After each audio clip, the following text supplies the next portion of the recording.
ये शाहजहांपुर के हज़रत बुलंद दादा शाह रहमतुल्लाह ताला अलैह का मज़ार है। मियाँ बुलंद दादा के बारे में कहा जाता है कि किसी को नहीं पता कि वो मूल रूप से कहाँ के रहने वाले थे। अब से कई सौ साल पहले मियाँ बुलंद दादा शाहजहांपुर के लोदीपुर की खन्नौत नदी के किनारे आकर रहने लगे थे। साथ ही लोगों का कहना है कि इन बुज़ुर्ग को बकरियों से काफ़ी लगाव था, तो अक्सर वो नदी के किनारे बकरियों के साथ नज़र आते थे। वहीं एक वाकया मज़ार पर रहने वालों ने बताया कि जब लोगों ने देखा कि ये बुज़ुर्ग अपने सिर पर एक गठरी बांध कर ले जा रहा है, तो गठरी बुज़ुर्ग के सर के काफ़ी ऊपर चल रही थी। बुज़ुर्ग के चेहरे का नूर और इस तरह का वाकया देखकर लोग समझ गए कि ये कोई खुदा का नेक बंदा है। वहीं इस बुज़ुर्ग का इंतकाल हुआ तो इनको नदी के किनारे दफना दिया गया, जहां पर सदियों से ये मज़ार शाहजहांपुर में आस्था का केंद्र बनी हुई है। सभी धर्म के लोग आज भी इस मज़ार पर आते हैं और अपनी मुरादें मांगते हैं। लोगों को ये विश्वास है कि जब जब वो इस मज़ार पर आए और उन्होंने कोई मुराद मांगी तो वो उनको ज़रूर मिला है।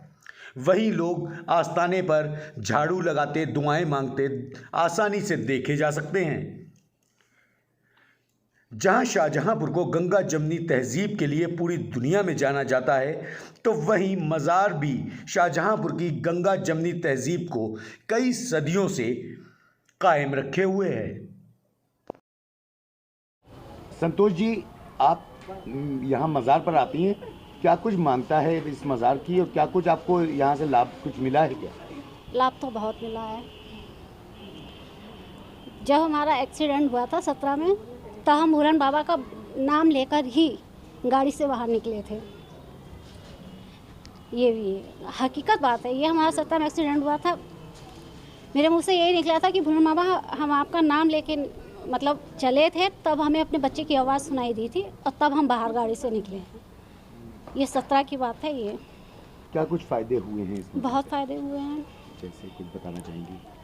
अब ये है अपनी अपनी इच्छाएं जो पूरी होती हैं वो उस चीज़ के हैं।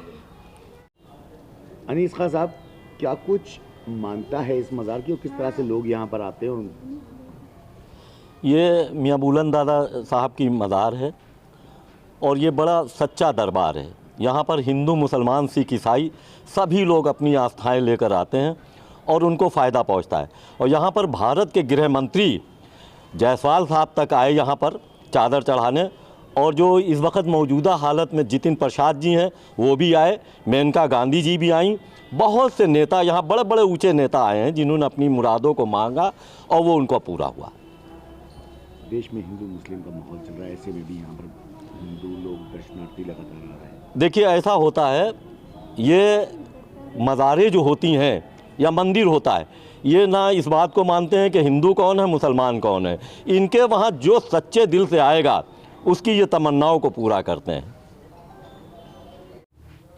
हाजी मोहम्मद सईद साहब जी, कितना पुराना मज़ार है ये और क्या कुछ मानता है इसकी? ये मज़ार बहुत पुराना है। ये साल 312 साल हो गए हैं बुलंद मियाँ को इंतकाल किए हुए, मतलब हुए तब से ये है।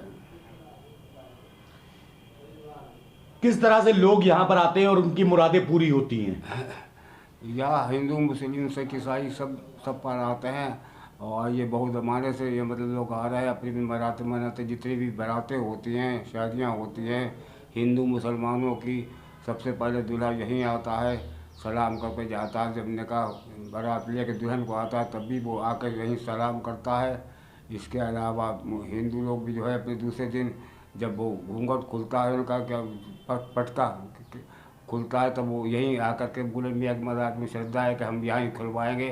और दोनों मियाँ बीवी दुल्हन दूल्हा आते हैं, वो आते हैं। और जितने इसके अलावा जो यहाँ बच्चे होते हैं हिंदू मुसलमानों को, ये मुंडन यही कराने के लिए हिंदू औरतें आती हैं, ढोलक बजाती हैं, कई दिन तक अपने खूब बुलंद दादा के गान गाती हैं और बच्चे का मुंडन कराती हैं।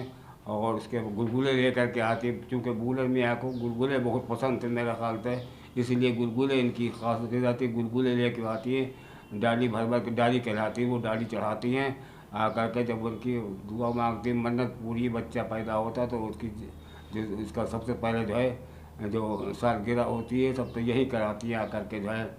और जितनी बार होती हैं और जितने मुंडन होते वो भी यही होती बड़ा होती। कौन थे ये बुलंद दादा? बुलंद दादा कौन थे? बुलंद दादा कौन थे इनके बारे में तो भाई को बता रहे लोग तो ये कहते हैं कि थे तो गदड़िया टाइप के थे, जैसे बकरियां जैसे होते, ये उन्हें बकरियों से बहुत शौक था, इसलिए मतलब ये यहाँ आते थे। ये कहीं से आकर के यहाँ पहले जंगल था, दरिया किनारे रहा करते थे, वो जिम्मेदार थे, उनके यहाँ आकर ये रह गए। तो उन्होंने बहुत कोशिश की घर के अंदर रहा और नहीं आए।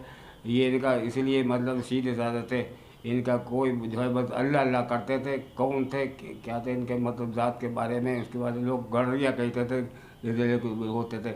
और ये और सादे तहमत बांधते थे, लुंगी बांधते थे और खड़ामे पहनते थे, ड्रेस ज़्यादा अच्छी नहीं पहनते, बिल्कुल थे, होश में नहीं रहते थे, अल्लाह अल्लाह करते रहते थे। ये क्या कुछ करामातें थी इनकी? इनकी करामातें बहुत कुछ। पहली बात तो ये कि अब जो लोग आते वो तो वही जाने, हमको जो बताते हैं और जिनको होता पाता है।